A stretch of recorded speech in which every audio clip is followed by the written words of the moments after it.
তোর এত বড় সাহস হয় কি করে তুই ওর মতো একটা সামান্য ফকিন্নির বাচ্চা একটা শেফকে বলতেছিস আমার নামে কমপ্লেইন করতেছিস? এই যে তোদের মালিককে ডাক।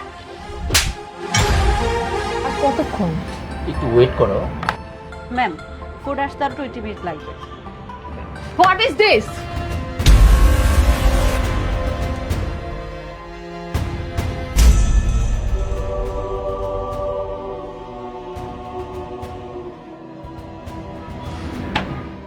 ম্যাম, আপনি আমার গাড়িগুলো মারলেন কেন? এই মেই, তোর সাহস হয় কি করে? হ্যাঁ, তোর মতো একজন সামান্য ওয়েটার আমাকে জিজ্ঞাসা করতেছিস যে আমি তোর গায়ে জুস কেন মারছি? বুঝতে পারতেছিস না? মাথায় কি কমন সেন্স নেই? কমন সেন্সটা ইউজ করলে সমস্যা কি? হ্যাঁ, এই জুস মারবো না তো কি করব? 30 মিনিট ধরে এখানে ওয়েট করতেছি খাবারের জন্য, আবার এখন এসে বলতেছিস যে 20 মিনিট সময় লাগবে? ফাইজলামি। একদম ঠিক বলেছো। ফাজলামি তো কি ফাজলামি বিদায় ওরা এতক্ষণ আমাদেরকে বসিয়ে রেখেছে। এসব রেস্টুরেন্ট যে কি করে এত নাম করা হয়, এখানে আর এক মুহূর্ত না যেখানে কোনো ডিসিপ্লিন নাই সেখানে আমরা থাকবো না। চলো। আরে দাঁড়াও, কোথায় যাব? এখানে যেহেতু ডিসিপ্লিন ঠিক নাই, আমি ডিসিপ্লিন ঠিক করে তারপর এখান থেকে যাব। এই মেয়ে, তোমার এখানকার ম্যানেজারকে, হ্যাঁ ম্যানেজারকে, তাকে ডাকো, তার সাথে আমি কথা বলবো কেন এত লেট হচ্ছে। এখানকার প্রত্যেকটা কাস্টমার এসে কি এতক্ষণ ধরে ওয়েট করে খাবারের জন্য? কেন কাস্টমাররা এখানে এসে কি ওয়েট করবে? কেন ওয়েট করবে? তাদের কি সময় কোনো মূল্য নেই? এই রেস্টুরেন্টের মালিককে, মালিককে ডাকো, ডাকতে বলছি ডাকো। ডাকতে হবে না মালিককে। কি হয়েছে? স্যার, আমি আপনার কথা মতো ওনাদেরকে বলেছি যে ফুড আসতে আর 20 মিনিট সময় লাগবে, কারণ আজকে আমাদের শেফ আসেনি আর রান্নাটা তো আপনিই করছিলেন। আমি ওনাদেরকে এসে জুসটা দেওয়াতেই ওনারা রেগে আমার গায়ে জুসটা ছুঁড়ে মারলো। Just shut up. এই মেয়ে, তোর এত বড় সাহস হয় কি করে তুই ওর মতো একটা সামান্য ফকিন্নির বাচ্চা একটা শেফকে বলতেছিস আমার নামে কমপ্লেইন করতেছিস? এই যে তোদের মালিককে ডাক। তোর এত বড় সাহস, তুই আমার গার্লফ্রেন্ডকে হাত দিয়েছিস? এই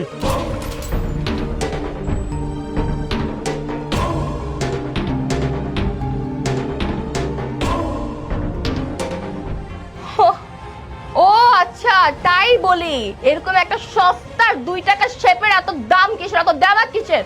এই তুই আমার গায়ে হাত তুলছস না? হ্যাঁ, ইচ্ছা করে হাত তুলছস? একটা সমস্যা কি? তোর মতো একটা ফকিন্নির বাচ্চা এত বড় সাহস হয় কি করে আমার গায়ে হাত তোলার? তুই কি ভুলে গেছিস যে তুই কি? তুই সামান্য একটা ফকিন্নির ছেলে, যেখানে রাস্তায় রাস্তায় ঘুরতো সেই ছেলে আমার গায়ে হাত তোলে না? আজকে তুই দেখ তোর মালিককে বলে তোর চাকরি নট করবে, তারপরে এই মেয়েটাকে এখান থেকে লাথি মেরে বের করবো। তুমি মনে হয় ওকে চেনো, কিন্তু ওকে আমার চেয়ে তুমি ভালো করে চেনো না। আরে ও একসময় রেস্টুরেন্টের মালিক ছিল, কিন্তু এখন ওর পোশাক আশাক দেখো না। আরে ওকে আমি চিনবো না? ওকে আমার থেকে ভালো আর কেউ চেনো নাকি? ওকে তো আমি খুব ভালো করে চিনি, কারণ ও আমার এক্স বয়ফ্রেন্ড ছিল। ওকে না আমার এক্স বয়ফ্রেন্ড বলতেও লজ্জা লাগতেছে। আশেপাশের লোকজন যদি শোনে তাহলে হাসাহাসি করবে যে ওর মতো একটা 2 টাকার শেপ কিনা আমার এক্স বয়ফ্রেন্ড ছিল। যাই হোক, মানে কলেজ লাইফে ভালোবেসে ফেলছিলাম, মেয়েরা একটু একটু ভুল করে না, ওরকম ভুল আমিও করছিলাম। ও তো একটা ফকিন্নির বাচ্চা, ও ঠিক মতো চলতে পারতো না, খেতে পারতো না, আর এখন বলতেছে ও নাকি এই রেস্টুরেন্টের মালিক। এই আমাকে দেখে ভাব দেখাইতেছস না? হ্যাঁ, পাট দেখাইতেছস? শোন, পকেটে 2 টাকা না থাকলে না ভাব পাট দেখা কোনো লাভ হয় না। এই যে দেখতেছিস, ও হচ্ছে আমার বয়ফ্রেন্ড, ওকে আমি সামনে বিয়ে করব। ও কোটি কোটি টাকার মালিক। কোথায় তুই আর কোথায় ও? ওর পায়ের যোগ্য হতে পারবি, আর জুতা পরিষ্কার করার মতো যোগ্যতা তোর নাই। আরে ম্যাডাম, আপনি কাকে কি বলছেন? উনি হচ্ছে আলিফ সাহেব, এই রেস্টুরেন্টের মালিক। আর এরকম আরো ঢাকা শহরে 10-20টা রেস্টুরেন্ট ওনার আরো আছে। আমি কথা বলছি মিস সুমাইয়া আর মিস্টার রানা। এতক্ষণ যাবত অনেক কথা বলছেন আমাকে, আমি কিচ্ছু বলি নাই।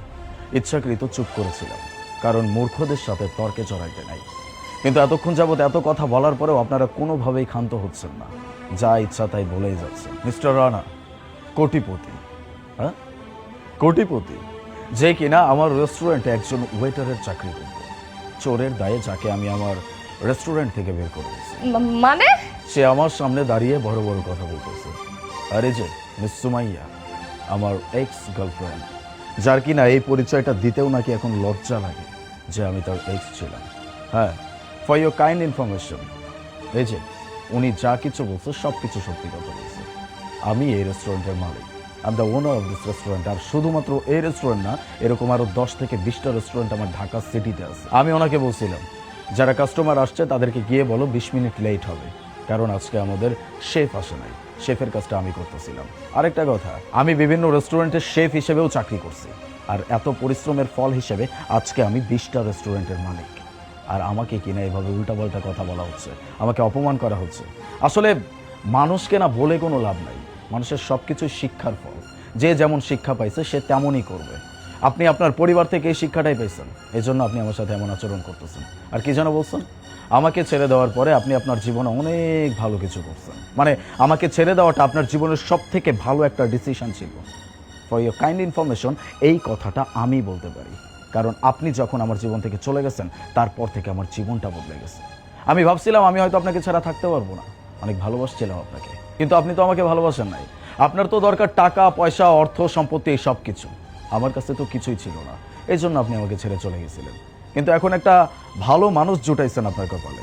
ওই যে কথা আছে না, বাটপারের সাথে তো বাটপারেরই মিলবে, তাই না? দুই বাটপার একসাথে। যাই হোক, অনেকক্ষণ যাবত অনেক কথা আপনাদেরকে বলছি, কারণ আপনাদের এতগুলো কথা শুনতে শুনতে আর নিতে পারতেছিলাম না, দ্যাটস ওয়াই বলছি। তাছাড়া আপনাদের সাথে কথা বলার মতো সময় আমার কাছে নাই। So please leave. আপনাদের মতো কাস্টমার আমার রেস্টুরেন্টে কোনো প্রয়োজন নাই। আউট। এই চলো, এখানে আর এক মুহূর্ত না। আলিফ যা বলতেছে সব সত্যি, তাই না? হ্যাঁ, কি হলো, চুপ করে আছো কেন? তার মানে আলিফ যা বলছে সব সত্যি, তাই না? তোমার লজ্জা করে না?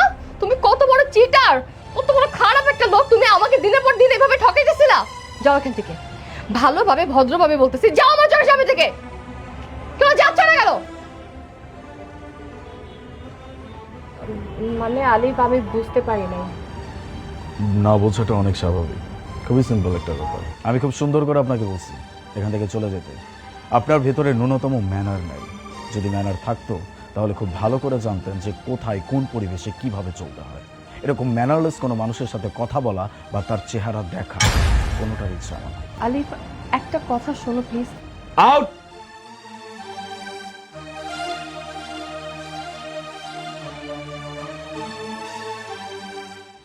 মিসি ভাব, আপনি যান, গিয়ে ফ্রেশ হয়ে চেঞ্জ করুন।